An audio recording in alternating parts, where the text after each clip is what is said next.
বুঝলেন, জয়ন্ত গেল, জেসিবি গেল, চোপড়া গেল, বারুইপুর গেল, বেলেঘাটা গেল, সব জায়গা একের পর এক যাচ্ছে। কিন্তু এবার যে ছবিটা উঠে আসছে তা সোনারপুরের ছবি।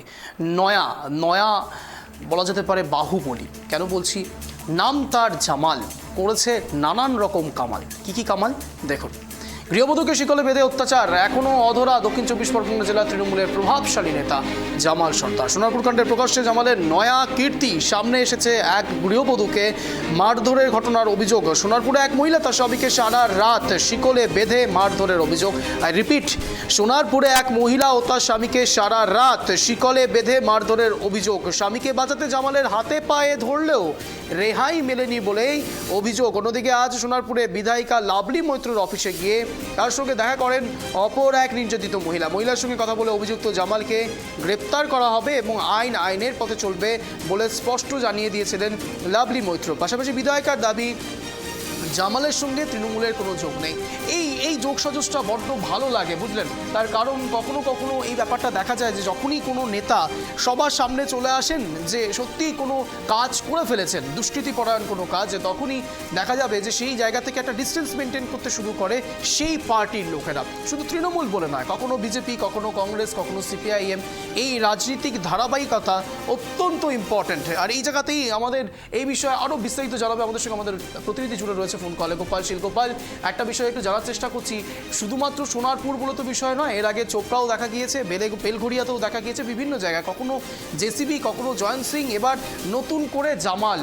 সাদ্দাম তো রয়েছে একেবারে পাশাপাশি। আমার প্রশ্ন হচ্ছে, এই জামালকে কে অধিকার দিল হঠাৎ করে এক মহিলা এবং তার স্বামীকে একেবারে আটকে ধরে শিকলে পেতে রেখে? এটা কি মানে মধ্যযুগীয় বর্বরতা চলছে গোপাল? ঠিক কি বিষয় নিয়ে, কি বৃত্তান্ত ছিল, বিস্তারিত জানবো তোমার থেকে। যেন কেঁচো খুঁড়তে কেউটে একের পর এক ঝাঁপি যত খোলা হচ্ছে তত জামালের কীর্তিকলাপ সামনে আসছে। আমরা বিগত দিনে 2 দিন ধরেই ব্রেক করছি সোনারপুরের ঘটনায়। নির্যাতিতা মহিলাকে শিকলে বেঁধে রেখে মারধর করেছিল তার পরিবারের সামনে। পরবর্তীকালে সেগুলো ভাইরাল হওয়ার পরে জামাল বেপত্তা। এখন আরো এক মহিলার কীর্তি ইতিমধ্যে সামনে রয়েছে। তুমি জানবে রুবিজান বিবির বাড়িতে লাভলি মৈত্র গেছিল। কেন গিয়েছিল লাভলি মৈত্র? যখন লোকের মুখে শুনেছিল রুবিজান বিবিকেও শিকল দিয়ে বেঁধে ঝুলিয়ে মারধর করা হয়েছিল, এমনকি তার স্বামীকে সে এক সালিসি সবাই ডেকে নিয়ে তাকে মারধর করা হয়েছিল। প্রাণপণ যখন স্বামীকে বাঁচাবার জন্য হাতে পায়ে ধরেছিল তখনও তাকে মারধর। এই রুবিজান বিবি হচ্ছে ওই এলাকার এক গৃহবধূ, যার স্বামীর একটি ছোট্ট জায়গা ছিল। সেই জায়গাটা নিয়ে পাশের বাড়ির এক লোকের সঙ্গে দীর্ঘদিন কেস কাছারি মামলা চলছিল। পুলিশে অভিযোগ করাটাই তার কাল হয়েছে। ওই রুবিজান বিবি এবং তার স্বামীকে তুলে নিয়ে আসে এবং ওই জামাল তাকে দিয়ে অত্যাচার করে। এই রুবিজান বিবির বাড়িতে যখন লাভলি মৈত্র গিয়েছিল, সে তার কথা শোনার পরে পরিষ্কার বলেছেন জামাল তাদের কেউ নয়, দলের কেউ নয়, তাকে চেনেই না, অর্থাৎ তিনি দলের কোনো পদে নেই। তাহলে এই জামালের এত দৌরাত্ম্য বাড়লো কেন, এটা নিয়ে কিন্তু প্রশ্ন থেকে যাচ্ছে। আরো বলি, জামালের যে ঘোড়া, তুমি জানবে ইতিমধ্যে 2 জন গ্রেপ্তার হয়েছে। সেই 2 জন গ্রেপ্তারের ঘটনার পর থেকেই কিন্তু জামাল বেপত্তা হয়েছে।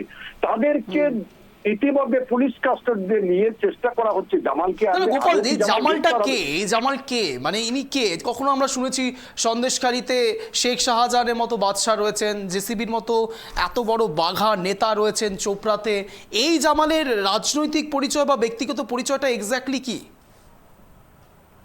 এই জামালের রাজনৈতিক পরিচয় বলতে তুমি জানবে, লাভলি মৈত্র যখন বিধায়ক আজ থেকে 5 বছর আগে দলের সঙ্গে বিভিন্ন মিটিং মিছিলে যাওয়ার এর কাজ ছিল, তখন এত বড় লোক হয়নি। হঠাৎ ফুলে ফেপে কিন্তু সে বড় লোক হয়েছে। পরবর্তীকালে রাজনীতি ছত্রছায়া। তবে সে কিন্তু বুথ সভাপতি কিংবা অঞ্চলের কোনো দায়িত্বে বা তৃণমূলের কোনো দায়িত্বে ছিল না। তবে তৃণমূলের বা শাসক দলের যে কোনো মিছিল যে কোনো জায়গায় কিন্তু তাকে দেখা যেত। সেই কিন্তু সমস্ত কর্মকাণ্ডের মূল মালিক ছিলেন। যে কোনো অনুষ্ঠান করা, যে কোনো কাজে এই জামালকে দেখা যেত।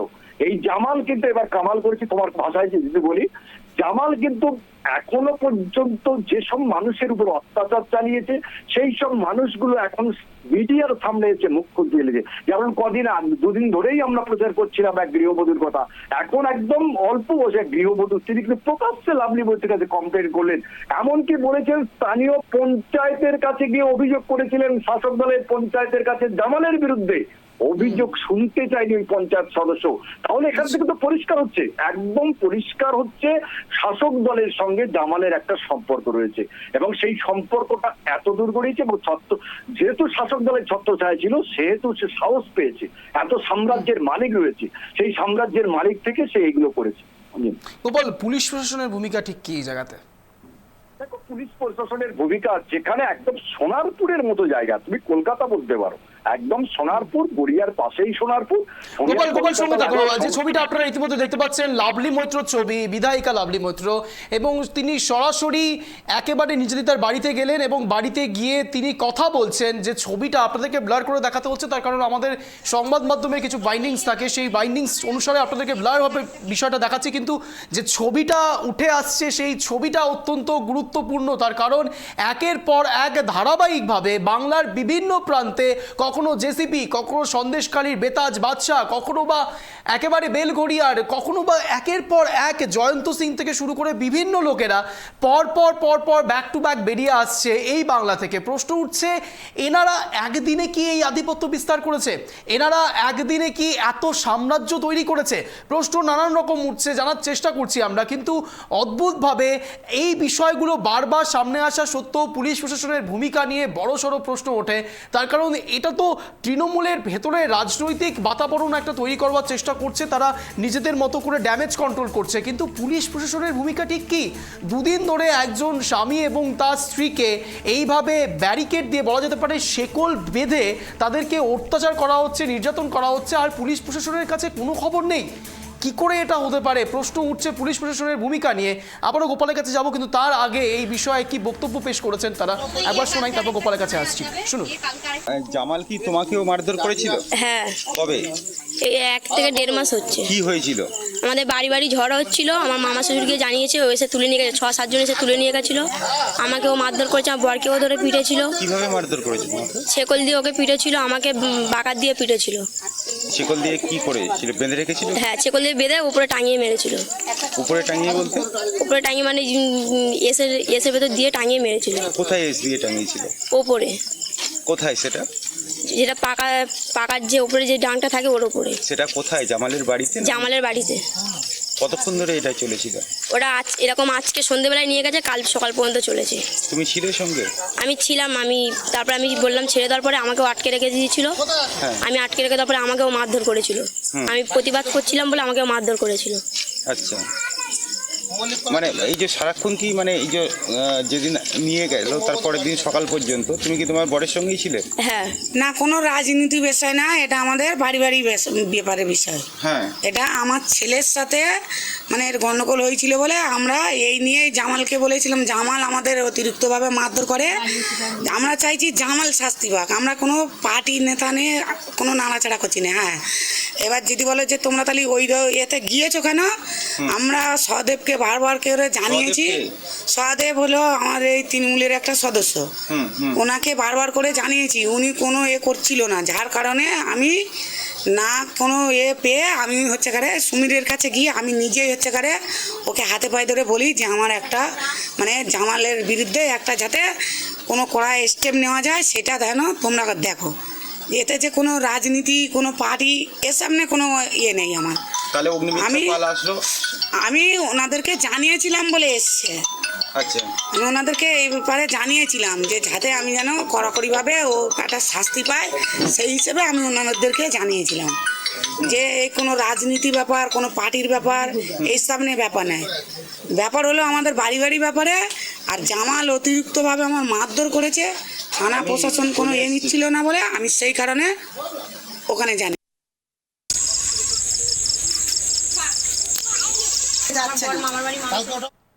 সরাসরি আবার গোপালের কাছে চলে যাবো। গোপাল, এ তো বিস্ফোরক অভিযোগ, একেবারে পরিবারের লোকেরা বলছে না এটা কোনো রাজনৈতিক কোনো বিষয় নয়, রাজনৈতিক বিষয় তারা টানতেও চাইছেন না।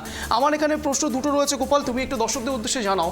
প্রশ্ন হচ্ছে, এই জামাল এমন কোন লোক যাকে কোনো তৃণমূলের সদস্য সহদেব নামে যার নাম বলা হচ্ছে, সেই সহদেব পর্যন্ত তার উপর কোনো স্টেপ নিতে পারেনি? প্রথম। দ্বিতীয়, পুলিশ প্রশাসনকে বারবার জানানো সত্ত্বেও পুলিশ প্রশাসন কোনো রকম সদুত্তর দেননি, উল্টে ইতিবাচক কোনো ভূমিকাও পালন করেননি এই জামালের বিরুদ্ধে।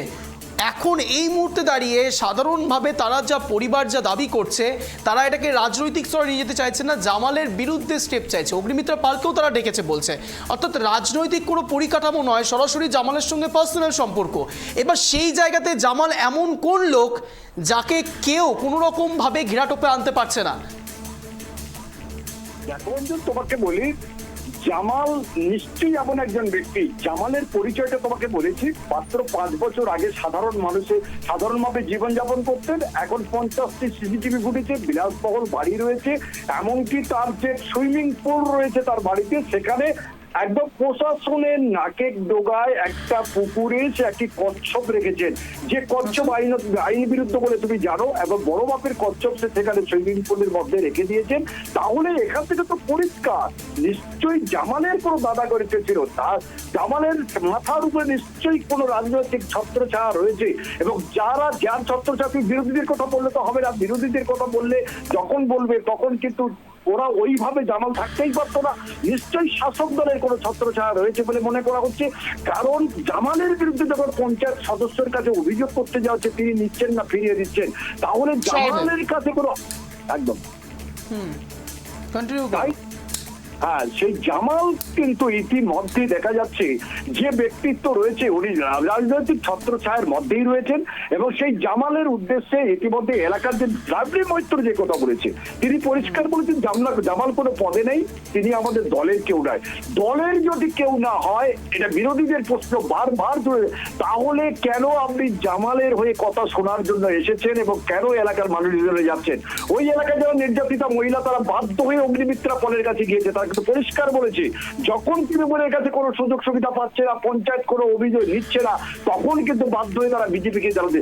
তাল যেহেতু অগ্নিমিত্রা পল এসেছিল, লাভলি মৈত্র সেটাই চাইছেন।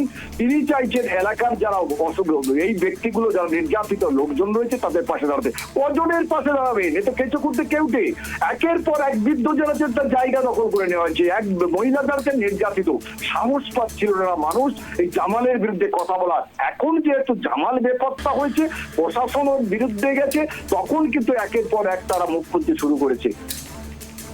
গোপাল, আরো একটা বিষয় রয়েছে যে এতটাই ঔদ্ধত্য যে একজনকে টাঙিয়ে নিয়ে অত্যাচার করা হচ্ছে, এ তো মধ্যযুগীয় বর্বরতা চলছে গোপাল। বর্বরতা মনে হয় এইভাবে এক গৃহবধূকে তার স্বামীকে বাঁচাতে গেলে তাকে পা দিয়ে ঝুলিয়ে, আরকাডে ঝুলিয়ে তাকে মারধর করা হচ্ছে, এটা অমানসিক অত্যাচার। কিন্তু এই মানুষগুলো এতদিনই কোথায় ছিল, যারা একজনের কাছে প্রতিবাদ করলো না? এই কেউ কি, এটাও কিন্তু একটা প্রশ্ন থেকে যাচ্ছে। এখন যারা প্রতিবাদ করছে, একদম দিনের পর দিন একটা মানুষের বাড়িতে যাচ্ছে, সেখানে ধরে নিয়ে গিয়ে বিচার সভা বসছে, বিচার সভায় কারোর কাছে তো এটা বেরোবার কথা ছিল, কিন্তু মানুষরা গুমরে কেঁদেছে, মানুষরা ভয়ে আতঙ্কে চুপসে ছিল বাড়িতে। তারা কিন্তু একবারও জামালের বিরুদ্ধে মুখ খুলতে পারেনি। শুধু জামাল নয়, নিশ্চয়ই জামালের হয়ে আরো কেউ না কেউ রয়েছে যার অঙ্গুলি হেলনে এই কাজ হচ্ছে বলে মনে করা হচ্ছে। ধন্যবাদ গোপাল। যে বিষয় উঠে আসছে, এক গৃহবধূ এবং তার স্বামীকে অত্যাচার, মধ্যযুগীয় বর্বরতা, বিভিন্ন জায়গায় বিক্ষিপ্ত হবে এরকম ছবি দেখা গিয়েছে। এবার সোনারপুরেও এই জামালের কামাল দেখা যাচ্ছে। প্রশ্ন উঠছে পুলিশ প্রশাসনের ভূমিকা নিয়ে, প্রশ্ন উঠছে সরাসরি সেই সহদেব বাবুর ওপর, যে সদস্যকে গিয়ে বারবার করে সেই নির্যাতিতর পরিবার জানিয়ে এসেছিল জামালের বিরুদ্ধে স্টেপ নেওয়ার জন্য, কিন্তু সহদেব কোনো রকম স্টেপ নিতে পারেননি। পুলিশি প্রশাসনের ভূমিকার দিকেও বড়সড় প্রশ্ন উঠছে। চোখ থাকবে আমাদের এই জামালের খবরের দিকে। আপনারাও নজর রাখুন ট্রাইব টিভি বাংলা পর্দা। সময় এখন একটা ছোট্ট বিরতি, ফিরছি। বিরতির পর কোথাও যাবে না, দেখতে থাকুন ট্রাইব টিভি বাংলা।